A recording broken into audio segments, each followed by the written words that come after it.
அனைவருக்கும் தினம் ஒரு தகவல் சார்பாக இனிய வணக்கங்கள்.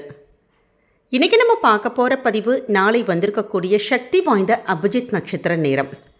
நம்முடைய வாழ்க்கையில் எவ்வளவோ பரிகாரங்கள் பண்ணிட்டோம், கோவிலுக்கு போயிட்டோம், நம்ம எல்லா விஷயத்தையும் நம்ம சாமிக்கிட்ட வேண்டிட்டோம்.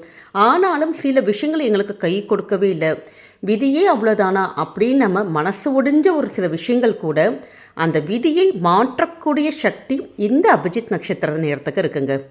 சரியாக நமக்கு 24 நிமிஷங்கள் மட்டுமே வரக்கூடிய இந்த நேரத்தில் நீங்கள் என்ன வேண்டி கேட்டாலுமே அந்த விஷயங்கள் பகவான் கிருஷ்ணருடைய அருளால் கண்டிப்பாக நடக்கும். நம்முடைய சேனல் தொடர்ந்து பார்த்துட்டு வர எல்லாருக்குமே தெரியும், ஒவ்வொரு மாதமும் இந்த அபிஜித் நட்சத்திர நேரத்தை நம்ம கொடுத்துட்டு வரோம். நீங்கள் நம்பிக்கையோடு இறை வழிபாட்டை செஞ்சு பாருங்கள், நிச்சயம் உங்களுக்கு நல்லது மட்டுமே தாங்க நடக்கும். பதிவுக்குள்ளே போகிறதுக்கு முன்னாடி நம்முடைய சேனலை சப்ஸ்கிரைப் பண்ணாமல் பார்த்துட்ருக்கவங்க கண்டிப்பாக சப்ஸ்கிரைப் பண்ணிக்கோங்க. அப்போ தான் எங்களுடைய எல்லா நல்ல பதிவுகளுமே உடனுக்குடனே வரும். பக்கத்தில் இருக்கக்கூடிய பெல் பட்டனை மறக்காமல் கிளிக் பண்ணிக்கோங்க. இப்போ பதிவை தெரிஞ்சுக்கலாம். கார்த்திகை மாதம் முழுக்க முழுக்க ஆன்மீகத்துடைய மாதம். அதனால தான் இந்த மாதத்தில் நம்ம எந்த வழிபாடுகள் செஞ்சாலுமே நமக்கு ரெட்டிப்பு பலன்கள் கைமேல் கிடைக்கும் சொல்லிட்டு நம்ம தொடர்ந்து பல பதிவுகளை கொடுத்துட்டு வரோம். அதே மாதிரி தான் இந்த கார்த்திகை மாதத்தில் வந்திருக்கக்கூடிய இந்த அபிஜித் நட்சத்திர நேரத்தையும் தயவு செஞ்சு யாருமே தவற விடாதீங்க. ரொம்ப ரொம்ப சக்தி வாய்ந்த 24 நிமிடங்கள். எல்லாருக்குமே தெரியும் 27 நட்சத்திரங்கள் மட்டும்தான் தெரியும். ஆனால் 28வதாக இருக்கக்கூடிய ஒரு சூக்ஷ்மமான நட்சத்திரம் தான் அபிஜித் நட்சத்திர நேரம். இது உத்திராடத்துக்கும் திருவோணத்துக்கும் நடுவில் இடம்பெற்றிருக்கக்கூடிய நட்சத்திரங்க. இது மகர ராசியில் அமைஞ்சிருக்கு. உத்திராடம் 4ஆம் பாதம் மற்றும் திருவோணம் முதல் 2வது பாதத்தில் வரக்கூடிய நட்சத்திரம். இதனுடைய ஸ்தானம் எங்கே இருக்குன்னு கேட்டால் கிருஷ்ண பரமாத்மாவுடைய தலையில் இருக்கக்கூடிய மயில் இருக்குது அப்படின்னு புராணத்திலே இந்த நட்சத்திரத்துடைய மகிமை சொல்லப்பட்டிருக்கு. எல்லாருக்குமே தெரியும், நம்முடைய மகாபாரதம்ங்கிறது எவ்வளோ ஒரு இதிகாச புராணம். அந்த புராணத்தில் இதனுடைய கதைகள் இடம்பெற்றிருக்கு. அதாவது இந்த குருஷேத்திர போர் நடக்கிறதுக்கு முன்னாடி சகுனி சகாதேவன் கிட்ட போயிட்டு எந்த நேரத்தில் போரை தொடங்கினா வெற்றி கிடைக்கும்னு சொன்னப்போ நமக்கு சகாதேவன் இந்த சூக்ஷ்மமான அபிஜித் நேரத்தை குறித்து கொடுத்து அனுப்பினாராம். எதிரிகளாக இருந்தால் கூட அந்த வெற்றி பெறக்கூடிய ஒரு நேரத்தை யார் இந்த நேரத்தில் நீங்கள் என்ன நினச்சி வேண்டினாலுமே சரி, நம்ம எதிரிகளாக இருந்தாலும் சரி, அவங்க நினச்சி வேண்டினாலுமே சரி, இந்த நேரத்தில் வேண்ட விஷயங்கள் எல்லாமே நமக்கு அப்படியே நடக்குங்கிறது தான் விதி. அப்படி இந்த நேரத்தை கரெக்டாக அப்படி குறித்து கொடுத்து அனுப்புறதுனால அவங்களும் இந்த நேரத்தில் போரை தொடங்கினாங்க. இதை தெரிந்த கிருஷ்ண பரமாத்மா எங்கே அந்த நேரத்தில் அவங்க போரை தொடங்கினாங்கன்னா, அதர்மம் ஜெயிச்சிரும், தர்மம் தோற்று போயிடும் அப்படின்னு சொல்லிட்டு அந்த நேரமானது நமக்கு பலன் இல்லாமல் போகிறதுக்காக அந்த நட்சத்திரத்தை எடுத்து தன்னுடைய மயிலிறைகளை மறைச்சி வச்சுக்கிட்டாராம். கடைசியாக நட்சத்திரமும் வரவே இல்லை. அதனால் முடிவில் அவங்க தோற்று போயிட்டாங்க, தர்மம் தான் ஜெயிச்சிச்சு. இந்த போரெல்லாம் முடித்ததுக்கப்புறமேட்டு திருப்பி இந்த தேவர்கள் எல்லாருமே நம்முடைய கிருஷ்ண பரமாத்மா கிட்ட அதே இடத்துல திருப்பி அந்த நட்சத்திரத்தை வச்சுருங்க அப்படின்னு கேட்டவுடனே தவறான விஷயத்துக்கு எல்லாருமே பயன்படுத்திடுவாங்க அப்படின்ட்டு வெறும் 24 நிமிஷங்கள் மட்டுமே நமக்கு வரக்கூடிய இந்த அபிஜித் நட்சத்திர நேரத்தை நமக்கு அருள் பாலித்தார். இந்த நேரமானது நமக்கு 28 நாட்களுக்கு, அந்த 27 நாட்கள் முடித்து கரெக்டாக அந்த உத்திராடத்துக்கும் திருவோணத்துக்கும் இப்படி நடுவில் வரக்கூடிய இந்த ஒரு 24 நிமிஷங்கள் மட்டும்தான் இந்த அபிஜித் நட்சத்திர நேரமானது நமக்கு இருக்கும். இந்த நேரத்தில் நம்ம என்ன காரியத்தை தொடங்கினாலும் சரி, ஒரு பிஸ்னஸ் ஆரம்பிக்கிறீங்க, ஒரு நிச்சயதார்த்தம் நம்ம நடக்குது, இல்லை வேறு ஏதாவது ஒரு விஷயங்கள் பண்ணுறீங்க, அப்படி ஒரு அக்ரிமெண்ட் போடுறோம், அப்படி எந்த ஒரு தொழில் தொடங்கிறது, எந்த விஷயத்தையும் நீங்கள் இந்த நேரத்தில் நம்ம ஆரம்பித்தாலுமே அதில் நமக்கு வெற்றி மட்டும்தான் கிடைக்கும். ஏன்னா அபிஜித் அப்படின்னாலே வெற்றி, நமக்கு நல்லபடியாக வாழ்க்கையில் ஒரு சக்ஸஸ் கொடுக்கக்கூடிய ஒரு நேரம். அப்படிப்பட்ட இந்த ஒரு நேரம் கரெக்டாக 24 நிமிஷங்கள் மட்டும்தாங்க வருது. இந்த நேரத்தில் நம்முடைய வீட்டில் இருந்து நம்ம எப்படி வழிபாடுகள் செய்யணும் அப்படின்னு கேட்டிங்கன்னா, இந்த நேரத்தில் நம்முடைய வீட்டில் பூஜை அறையில் நீங்கள் இப்போ சுவாமி ரூமுக்கு போக முடிஞ்சவங்க சுவாமி ரூமுக்குள்ளே போய் நம்ம போய் இது மாதிரி பகவான் கிருஷ்ணருடைய படம் இருந்ததுன்னா, இல்லாட்டி கிருஷ்ணர் படம் இல்லை அப்படிங்கிறவங்க பெருமாள் படம் நீங்கள் எடுத்துக்கலாம். அதற்கு பொட்டு இதெல்லாம் வச்சுட்டு ஏதாவது பூக்கள் வச்சுட்டு கண்டிப்பாக துளசி இலைகள் மட்டும் ஏதாவது 2 இலை வைங்க.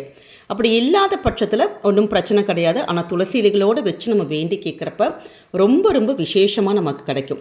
அப்படி பஞ்சபாத்திரத்தில் துளசி இலைகள் வச்சுட்டு சுவாமி பாதத்தில் 2 துளசி இலைகள் வச்சுட்டு நம்ம ஒரே ஒரு நெய் தீபம் இல்லாட்டி 2 நெய் தீபம் நீங்கள் ஏற்றிட்டு அந்த அபிஜித்துக்கான ஒரு ஸ்துதி இருக்குது அந்த ஸ்துதியை நீங்கள் இந்த நேரத்தில் 3 முறை சொல்லிவிட்டு உங்களுக்கு என்ன வேண்டுதல் இருக்கோ அந்த வேண்டுதலை அப்படியே மனசார நம்ம ஒரு மேனிஃபெஸ்டேஷன் எப்படி பண்ணுவோம், ஒரு இறை வழிபாடு, ஒரு தியானம் எப்படி பண்ணுவோம், அதை மாதிரி நீங்கள் சுவாமி ரூமில் உட்காந்து ஒரு 24 நிமிஷங்கள் கண்ணை மூடி பகவான் கிருஷ்ணர் கிட்ட உங்களுக்கு இந்த விஷயங்கள் கண்டிப்பாக நடந்தே ஆகணும்னு சொல்லிட்டு ஒரே ஒரு விஷயம், எல்லா விஷயத்தையும் போட்டு மாற்றி மாற்றி கேட்கக்கூடாது.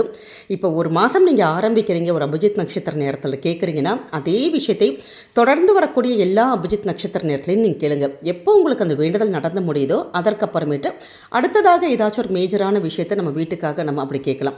மொத்தமாக அப்படி நம்ம கேட்கக்கூடாது. ஒரு விஷயத்தை மட்டும் மனசுக்குள்ளே கண்டினியூஸாக நீங்கள் வேண்டி இந்த விஷயம் எங்களுக்கு கண்டிப்பாக நடக்கணும் அப்படின்னு சொல்லிட்டு நம்ம வேண்டி கேட்குறப்ப நிச்சயம் எப்படிப்பட்ட ஒரு விஷயங்களாக இருந்தாலுமே நமக்கு இறைவனுடைய அருளால் நிச்சயமாக நடக்குங்க. ஏன்னா இது பல பேருடைய வாழ்க்கையில் ரொம்ப ரொம்ப ஒரு சக்ஸஸ் கொடுத்த நேரம். இது ரொம்ப ஒரு சூக்ஷ்மமான நேரம். முன்னாடிலாம் இந்த நேரம் அவ்வளவா யாருக்குமே தெரியாது. இப்போ நம்முடைய யூடியூப் சேனல்ஸ் எல்லாருமே இதை நம்ம அப்லோட் பண்ணிகிட்டு இருக்கிறதுனால கண்டிப்பாக எல்லாருக்குமே தெரியும். சிலருக்கு அந்த நேரங்கள் நமக்கு அதாவது அந்த கடவுளுடைய பிளெஸ்ஸிங்ஸ் இருந்தால் மட்டும்தான் இது மாதிரியான பதிவுகளே அந்த நேரமே நமக்கு கண்ணில் படும்.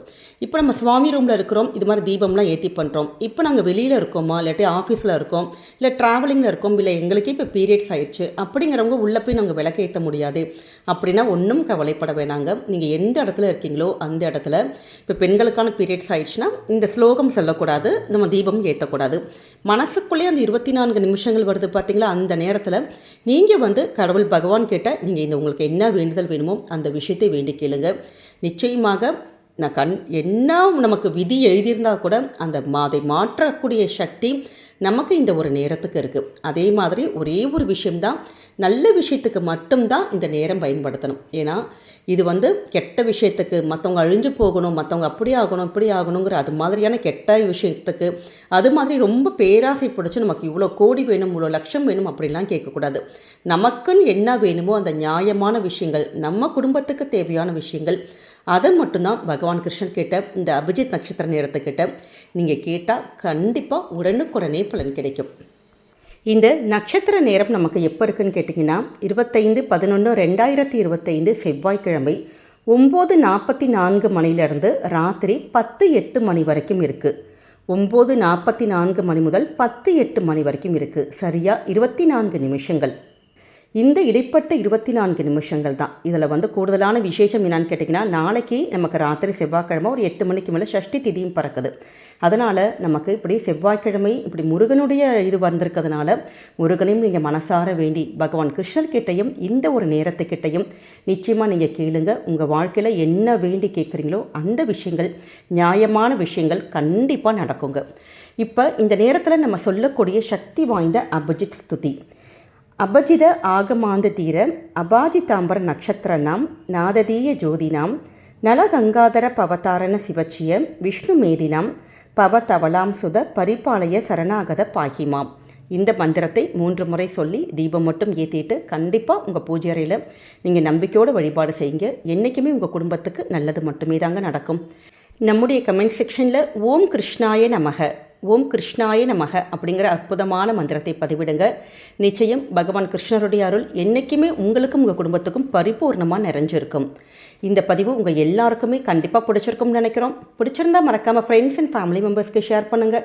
அவங்களும் இதை பார்த்து பயன்பெறட்டும். நம்முடைய சேனலை நீங்கள் இப்போ வரைக்கும் சப்ஸ்கிரைப் பண்ணாமல் பார்த்துட்ருக்கீங்கன்னா கண்டிப்பாக சப்ஸ்கிரைப் பண்ணி உங்களுடைய ஆதரவுகள், சப்போர்ட்டுகள் என்றைக்குமே எங்களுக்கு கொடுக்கணும். மீண்டும் வேறொரு நல்ல பதிவோடு உங்களை சந்திக்கிறோம். நன்றி, வணக்கம்.